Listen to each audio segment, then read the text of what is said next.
page 554 et 555 tafsir al-Qur'an de sura 62 et 63. ya ayyuhal ladina kunu bi amanu gomdim be danu de sinodina nama li salati julde den fi yawmil jum'ati min yawmil jum'ati modde nyalande jumande fasaw hittine ila dhikrillahi faade janta ko lindalande wa darul bay'a kiton kala ngay ko jokkudon dalikum ko adugol mon dum khairul lakum bure mojjande in kuntum salati ta'lamuna don andi don ko noddinandu dimmuru ndum feno ka imam jawi kame hirab ka gangunal fa idha qudati salati si julde den gaynama fantashiru sakite on say fil ardi kalidi wabtaghu dabbo min fadlillahi morde bural allangal wa dhkurullaha janto don inde alla den kathiran mo'ya la'allakum gasanun tuflihuna ummal no ite wacca yakke ko pay ko maji kandir suuduga sonki wa idar aw sitay woni be tijaratan julankaku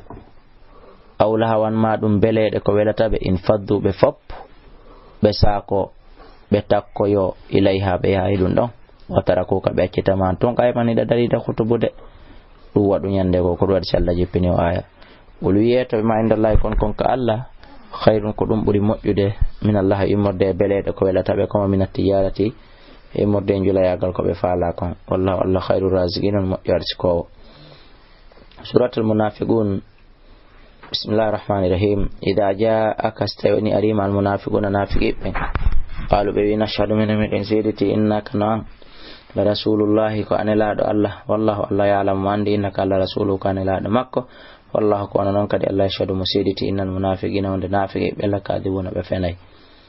ittaqadu be jogiti ka imana mo wondoje mabbe den junnatan hedode fasabdu be sakke ke yimbe an sabilillahi bantugo lawol Allah ngol innamno kambe sa boni ma kanu konko be lati amaluna be golla dalika ko wadi don bennam sabu kambe amanu be gomdini thumma kafaru rifti be yiddi fatubi an ta'ala gulubim kado berde mabbe fahum kambe lafka huna be famata gonga aduna wa idha ra'aytam sayibe to ujibuka hawnate aju samum balle mabbe dinu juuti jandi laba wa yaqulu episi be woli tasma ajento to ligalim kongodi mabbe din hakke ko yubbi feewi kanna masikkaybe khushubun ko be peccal leggal musannadatun lesangal bara bimana no labayo kono wata kanyum tundun citorde hori mun ko sa jetti adunciti yahsabuna be sikka kulla sayhatin kala hito wawlango alayhim koy hoore mabbe koy fi mabbe humul adu ako bentigon aybe ben fahdharhum rayna mabbe qatalahumullahu Allah hudi bi anna yufakun ko honno be riwira e famugol gonga kan waylita wa idha gillam sibiyata ma ta'ala ara yastaghfir lakum in sinano rasulullah la Allah lawa be huccita ru'usum lawa be dimba ru'usum ko e mabbe den wara aytam ayebe yasudduna be sakko wahum ta kambe mustakbiruna yasudduna hibe durno wahum ta kambe mustakbiruna hibe mawnintino sawana fatatira alayhim edo mabbe astaghfarta lam insinan jabe am lam tastaghfir lam ka insinan kibe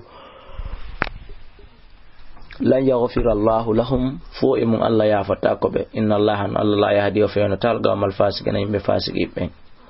andi ka suratul tauba to andi ko to ni suratul munafiqun al kubra do woni suratul munafiqun as sukhra donc Allah inni haysa insinan ke be labi capande je Allah ya fata ko humul ladina ko be yaquluna benina la tunfiqu wa on dépense yandi alaman inda rasulillahi ko taw dépense do kala won do jungo ne laado taw dépense mo hatta yan faddu habe fop be sako be wata ko makko Allah wi be bonni kure mun e kaaje walillahi kallahu wadani khaza'inu samawati ngaluji kamulini wal ardi ledini walakin nakunu to al munafiqina nafiqi be lafquna be famadum yaquluna be la raja'na wallahi sami ruttike lal madinati fade madina la yukhrijanna al-azzu teddobe ben yaltinay minha imorde madina ton al-dhalla hoybe ben ko be fandi hoybe ben ko nelado e sahaba mun bi mana ko hajirina ko be fandi teddobe ben ko ansar Allah jabi walillahi ko Allah wadan al-izzatu teddungal wali rasulina nelado makka wali mu'minina gomdi ben walakin al-munafiqina kunitun nafiqi ben la ya'lamuna bi andadu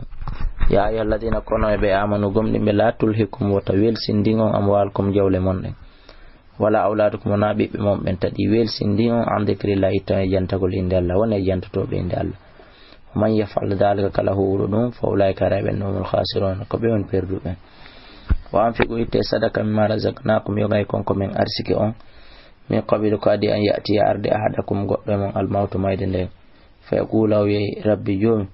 lawla akhartani hanno netin nala ila ajalin ila jal qaribin battingal fa sadaka on sayno mi itta sadaka wa kun milato min as-salihin jaado e mojjube la dale walan yuakhir Allah alla nettinan ta nafsan wonki idha jaa siwani ari ajaluha ala jal makkion wallahu Allah khabirun ko humpetido bima ta'malun ko on gollude kon haray musibbe julbe kala ko hito pay ko yolliti ton haray on yafoto na ko ebbana mi ebbay